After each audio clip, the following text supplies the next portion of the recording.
कि शासन पर शासन के रोक देवेले कि अपन ही सिस्टम सरकार हवे राजा हो कि लोग नया भवन तारा कि रंगदारों के भतार हवे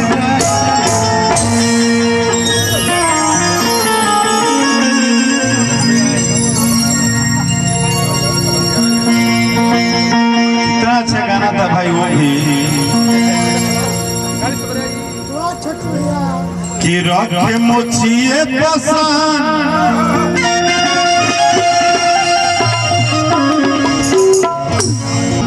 कि छतिए में 6 गोली ठोक देवे अब तो कैसे में बात गाना बात लेकिन यही बात मस्ती से कहा कि छतिए में 6 गोली ठोक देवे शासन पर शासन के रोक देवे कि अपन ही सिस्टम सरकार हवे राजा हो। लेकिन सर जितने भी यूट्यूब पे लोग हमको देखेंगे या सुनेंगे हम कोई सिस्टम सरकार या हम आपको नहीं बोल रहे हैं। हाँ एक बात है कि हर आदमी अपने में राजा होता है, उसकी राजागिरी को खत्म मत करिए। हर इंसान की अपनी जिंदगी होती है, लेकिन अब इसको रिदम में आइए कि छतिए में 6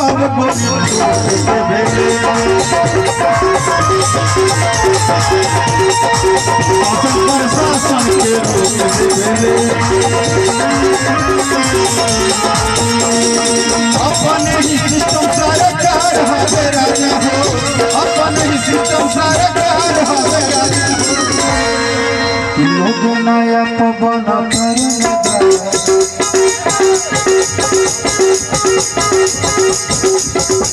लोग नया पवन तरंगदार रंगदारों के भतार हवे राजा हो।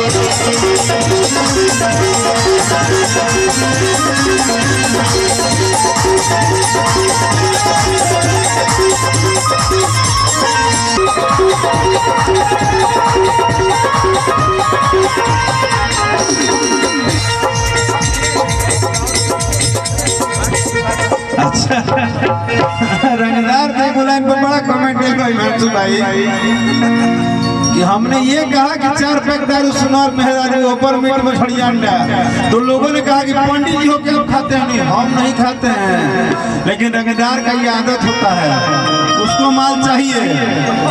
कोई जरूरी बा कि हमारे जात में रही, हम नहीं खाते हैं लेकिन उसको चाहिए कि 4 पैक दारू सुनार मेहरारू। एक रंगदार बता दीजिए जिसकी गर्लफ्रेंड ना हो कि ओह पर मीठे मछली अंडा। हमने अपने लिए थोड़े गाया था, जितना सुनो ना हिमांशु भाई, जितना बिहारी के पूर्वक बड़े से कह दो कि आपने गाया है। आज तो हम तो गायक नहीं, हम किसी के फीलिंग गाते हैं। हमने किसी रंगदार का बात कहा है कि रंगदार रंगदारी में ऐसे जीता है। कैसे? 4 पैक दारू सुनार मेहरारू। ऐसा कोई रंगदार का नाम बताइए जो हीरोइन को नचाया न हो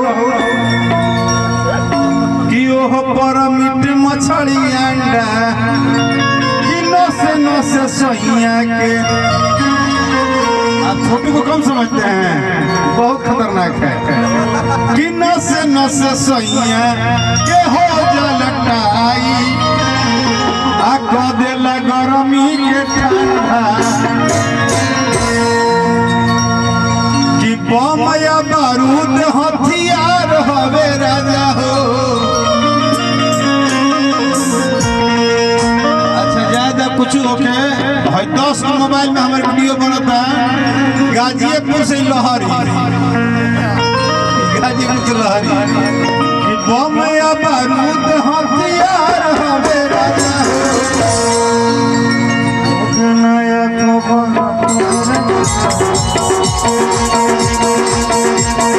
नया रंगदार हथियार हवे राजा हो।